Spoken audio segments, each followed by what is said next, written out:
Chip stocks, some of the biggest winners from yesterday's trade deal signing. Several CEOs, such as Micron Sanjay Mehrotra and Steve Mollenkopf of Qualcomm, were in the room during the event. Let's break down the biggest winners and losers in semis. RBC's Mitch Steves joins us now, along with Vijay Rakesh of Mizuho. Good morning to you both.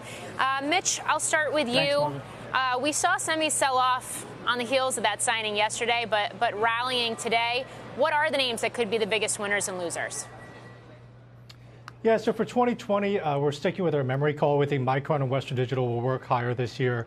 We still like AMD and NVIDIA for the data center side, and then our 5G play is a company called Analog Devices. Our view is that even though there's some issues with Huawei, a lot of these companies are running with very, very low inventories.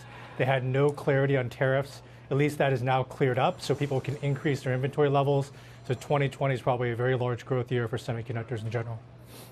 Vijay, how much is the risk around a supply chain or greater supply chain decoupling where Huawei is concerned for U.S. chip stocks? How much is that already priced into the names with the most exposure?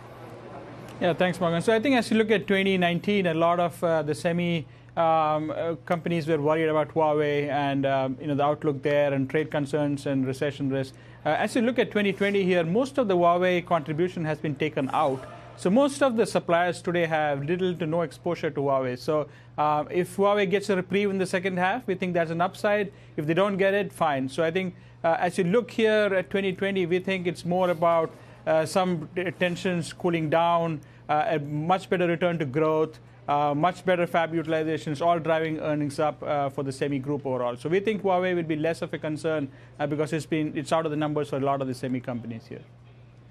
Mitch, does the Apple versus the government conversation when it comes to encryption have implications for chips? Meaning, one way or the other, if we start to have policies where different governments want access to different types of data and information, does it affect the market for devices and the free flow of commerce?